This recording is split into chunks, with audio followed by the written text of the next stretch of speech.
Hi, this is Tanya Becker, and I'm your host for today's episode of PartsVu Xchange Talks Boating.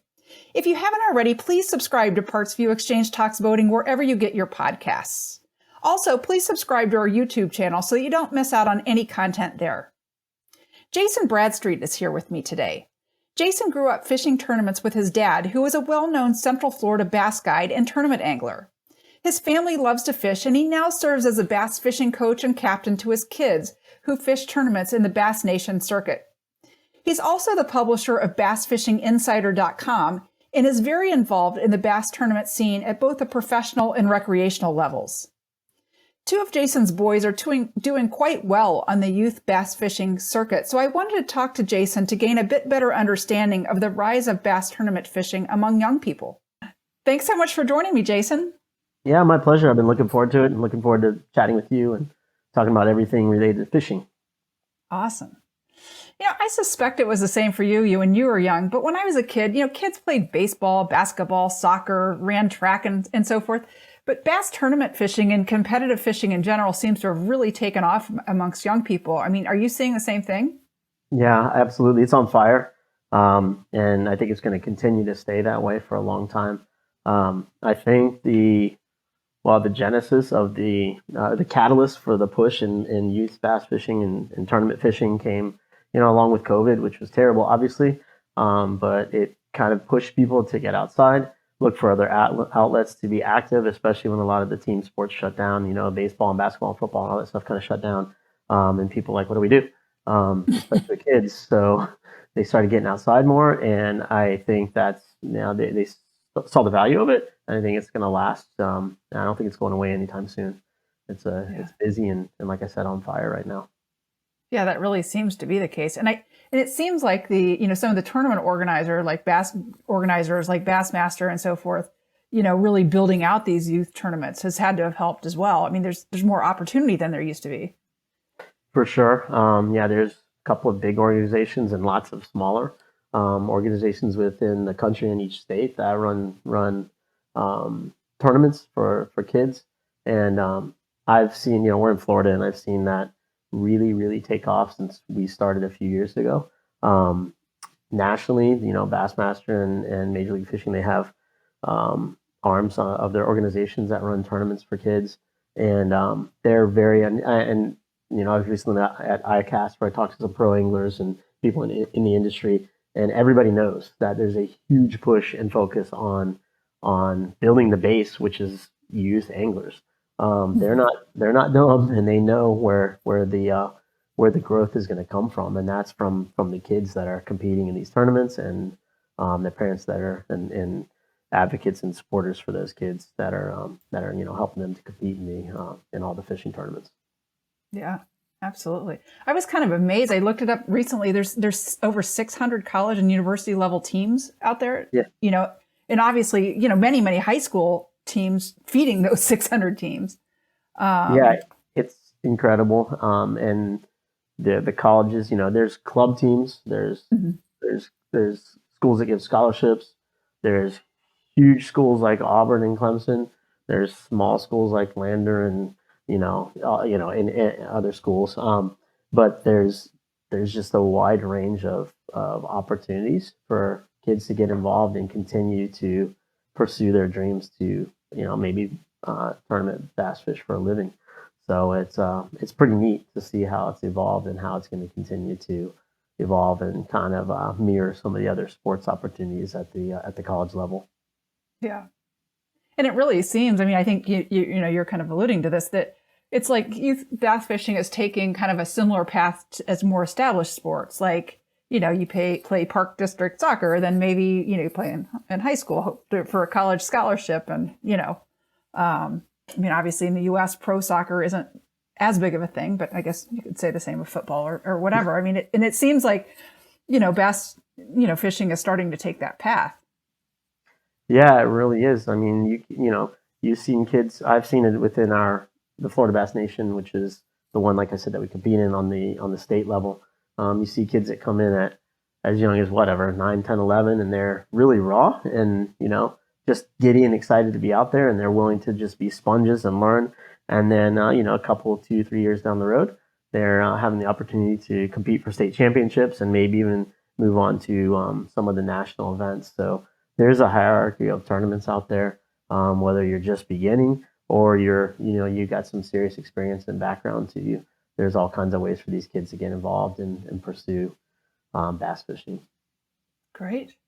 I mean, what do you think the logical track for kids who are really into bass fishing? What kind of journey might they be logical for them to travel to kind of get into the sport?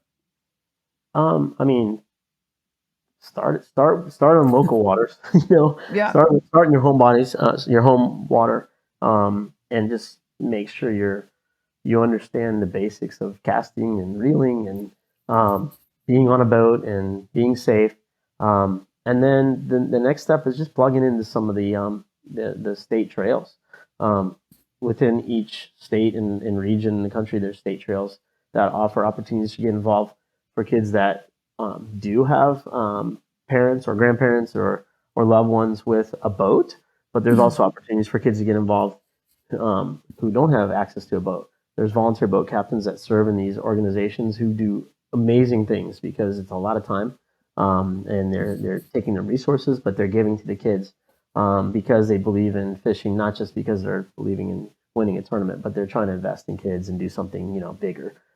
So there's once they're ready and comfortable casting and being on a boat and they're understanding some of the basics, then getting plugged into some of the tournament trails is a great way to launch into the whole tournament angler or tournament bass fishing program.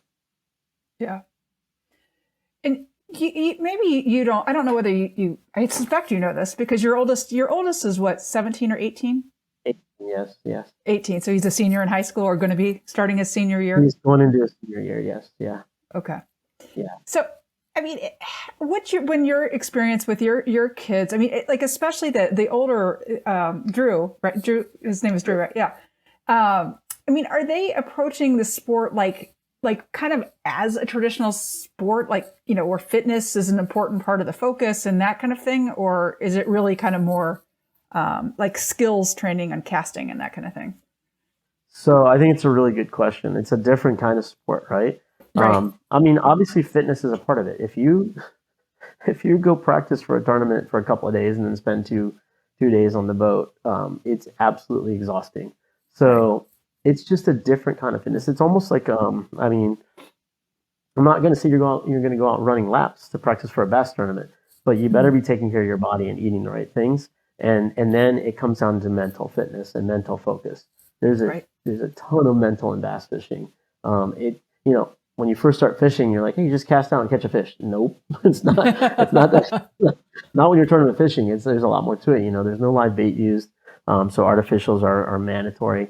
You got to factor in weather and wind and the time of year and the season and the forage, and there's 50 different factors that go through your head. And it reminds me a lot of playing chess. Our family plays chess, and you've got to like dissect the problem and look at different ways of solving a problem if you're not catching fish and figure out the patterns. And so focus and mental fitness, I think, is a huge part of fishing, and that's kind of what separates the big dogs from the little dogs. The big fish from the little. No. Yeah, I mean, it's a huge part of what you've got to dissect problems.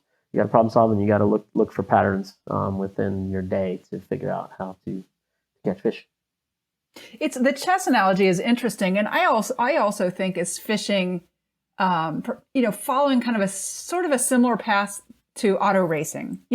Like car auto racers, you never used to think of, years ago, really as athletes per se.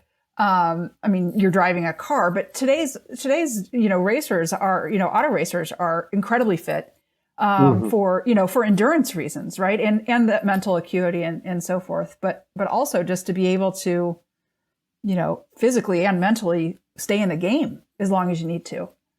For sure. Yeah, without it, you're going to be toast, and I've seen it.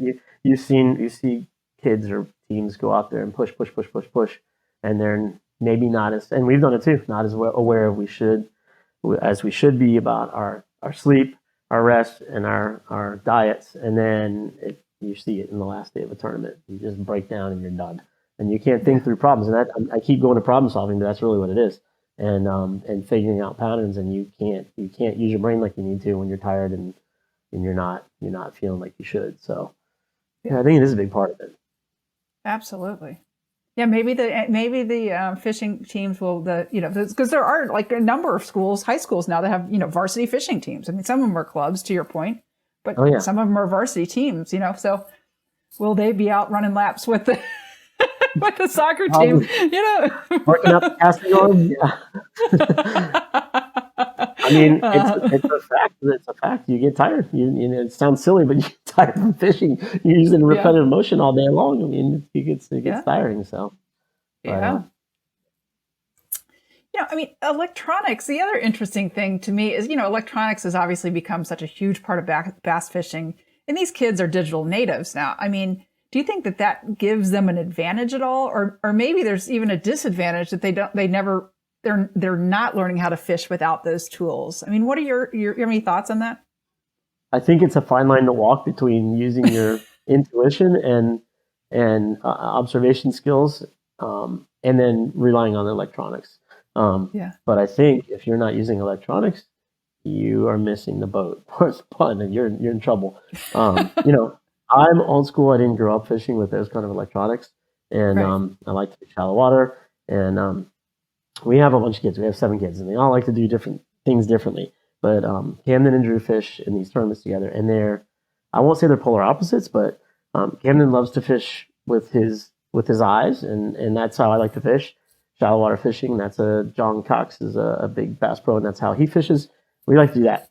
Drew, on the other hand, I would say he sees a bigger picture, and he is a technology guy. He can do both, but I think that if you're not putting technology as a big piece of your puzzle, you're going to be in trouble in the long run, because it's just a huge part of competing, and they're just powerful tools. You just have to be careful that you're not sucked into them and relying on them too much, or you may miss the forest for the trees.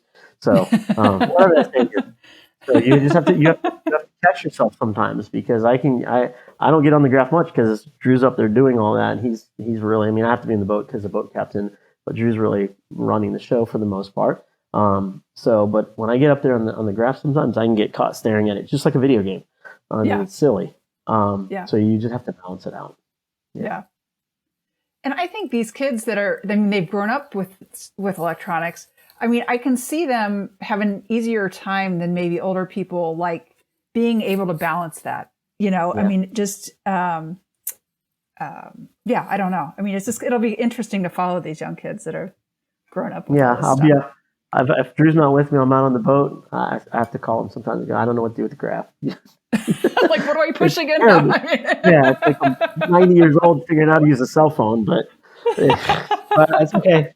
And part of the reason, with him, and Camden, I let them be in control of that stuff a lot, because I don't want to feed them information. I want them to learn it. So I back off so much that I don't even get a chance to touch those things a lot. So when it is native to them, and it's how they grew up. It's not like they have to learn it, because it's part of them. It's part of this new generation.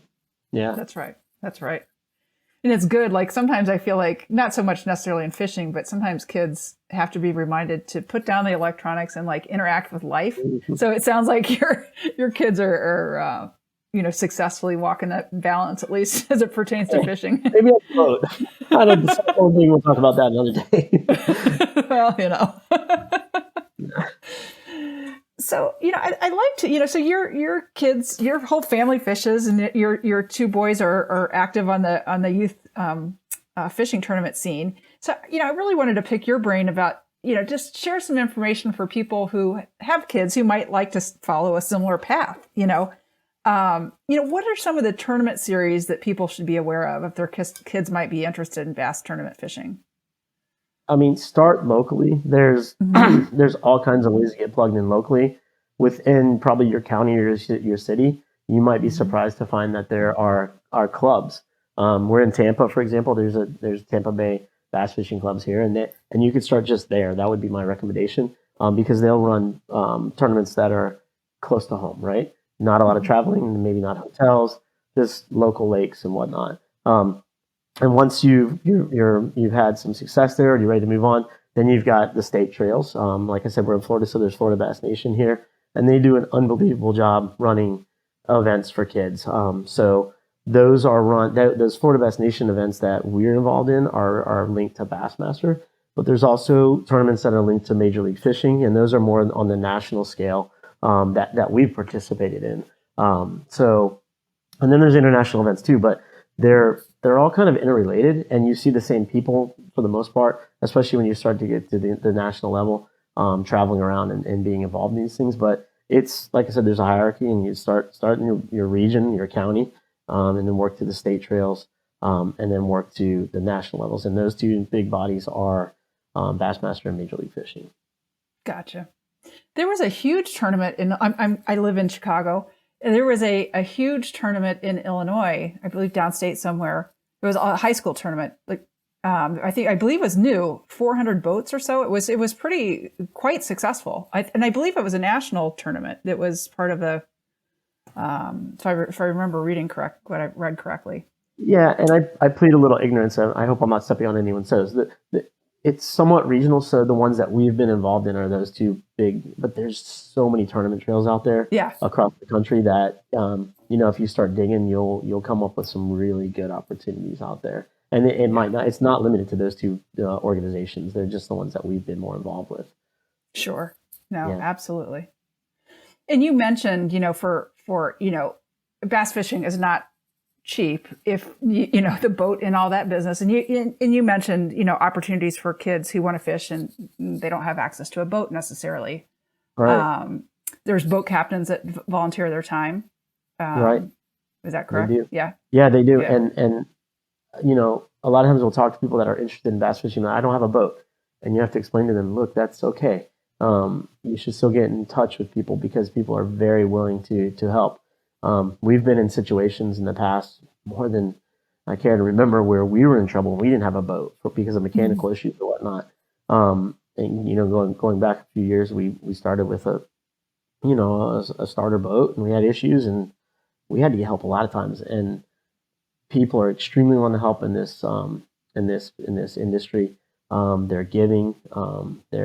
They're sacrificial with their time, and they're generous. And they've made such an impact on our kids that our kids are swearing that they're going to be boat captains someday, just because it's, they want to give back and they've been given to. And I think if you want to get involved and money's an issue, I know that, for example, Glenn and Kale and David Riggers with Florida Bass Nation, who run, Glenn's up national now, but who've run those organizations, they are more than willing to help. And I'm sure every state trail organizer or regional trail organizer is more than willing to help kids get involved with fishing. They're going to do everything possible to not say no. Yeah. Yeah. No, absolutely. The other interesting thing that kind of cropped in my mind, you watch kids, watch parents with kids, that play soccer or baseball or whatever. And every parent thinks that their kid, their 8th grade and maybe mediocre baseball player or whatever are going to, they're pushing their kids on these travel teams to get scholarships, and the odds of getting a baseball scholarship as a pretty mediocre player is not great. But there are fishing scholarships. What are the odds, the chances that kids to have, you have to be, extremely cream of the crop to have access to these scholarships, or what's that situation like? So I've learned a lot about the scholarship game in the last couple of years. Richard's there, and he's, had some attention or whatever you want to call it. So it's an interesting story there. It's just like any other sport, and every sport's the same, really. There's different levels of scholarships. Some are free rides, some are here's books, but with fishing, there's, I will say, ample opportunities. They even have, last year was the first year they had what they call Bassmaster put it on, it's called the high school combine, just like you see in other sports. So they brought in, or you could come as an angler to Alabama, come in there, and they had, I think, 28 college coaches there. So they put you through a battery of fishing tests, believe it or not. And really, in those fishing tests, they're looking to really see your competency. They want to put you on a boat. They want to see you cast to make sure have an idea of what you're doing before they start talking. They can look at your, of course, your success and your achievement on the tournament trails, but a lot of times that can be highly dependent on boat captains and other factors that can heavily weigh on your success. So they want to get you up there, see what you can do, and then also a lot of interview time. So I know they're having another one coming up. They're amazing events. So all this to say that it's just like other sports. You got to prove yourself, but if you do and you put in the time and effort, coaches will see that. They'll start to reach out to you. You build relationships just like other sports, and you'll have opportunity. Yeah, that makes tons of sense. Are there college recruiters that kind of visit the youth tournament scene at all, especially at the high school level, or not so much? Oh yeah, no, they'll come, and it's usually going to be the head coach or assistant coach, so they won't designate a specific recruiter. But yeah, they'll be there. We've seen them at a number of different tournaments, and more not exclusively at national level tournaments, but more at the bigger tournaments. But yeah, they're going to be there and at the industry events, and there were some teams at even at ICAST talking about what they do there. So but yeah, you'll see them at the Bassmaster Classic, and it's a big deal. Bass fishing and college fishing are huge opportunities for kids to continue on and pursue what they love. Yeah, absolutely. So I guess I'd just like to close, and we've kind of, I think, kind of touched on the points that you'd likely make, but for parents that have kids that are interested in tournament fishing, how should they start? Where should they, just at the local level for sure? Is there, are there kind of mentoring, some kind of mentoring organization or something to show kids the path that they might be able to take, or to keep them interested? I think there's a couple ways to go about it. First of all, if you want to get in touch with me, I'll help you. Shoot me. I mean, seriously, visit site and get in touch with me. I'm more than happy to help because I'm passionate about it. I love it, and I'm familiar with it. But I would either start with the local club because even if it's not a high school club, if your high school doesn't have a team, you can form one. If not, start with a local bass fishing club, even if it's a men's or women's or whatever club or mixed club. They will probably have a way for you to get involved, and they'll know who to talk to. But each state and region does also have leadership in place for those major organizations to help kids get involved. So a phone call to Bassmaster or MLF would be in due order to start the ball rolling. That's where I would start because once you make contact, a lot of high schools have clubs, but if yours doesn't and you can't figure out how to get involved, just make the call to the national organizations because they're super helpful. You don't have to wait, and you're usually not waiting on the phone forever to get in touch with someone. They want to have a big, huge motive to get kids involved in their program. So contact Bassmaster, contact Major League Fishing, or contact the local club. That would be my suggestion. Yeah, great. Or contact you. People can I'll take it, and I'll take you and help you get connected with whomever. Because, like I said, I'm passionate about it, and it's just an excellent way to spend time as a family and keep kids busy with something that's fun, active, productive, and just link back to nature and simple. Go fishing. Yeah. No, this was great. I mean, thanks so much for joining me. I really enjoyed the conversation. I'm so happy to see kids getting involved in fishing. I mean, it's really great to see. Yeah, it's a pleasure. I really enjoyed it too, and like I said, I'd love to help anybody get involved who's looking to get involved. Absolutely. And I also just encourage our listeners to head to Bass Fishing Insiders for bassfishinginsider.com for fishing tips, news, interviews with the pros, and Jason's contact information is there, and you can ask him about youth fishing or other topics. So thanks again. Thanks for tuning in to this episode of the PartsVu Xchange Talks Boating podcast. Are you in a dock war with your boating neighbor for the cleanest boat? Check out our marine soaps, polishes, waxes, and more at PartsVu.com.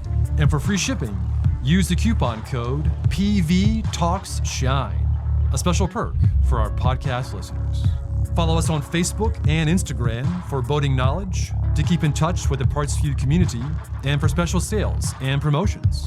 Don't forget to subscribe, rate, and review this podcast, and check out the show notes for the coupon code just mentioned, more information about PartsVu and the products we offer, as well as our boating blog, the PartsVu Exchange. And a big thanks to Mind for performing the original music featured within this podcast.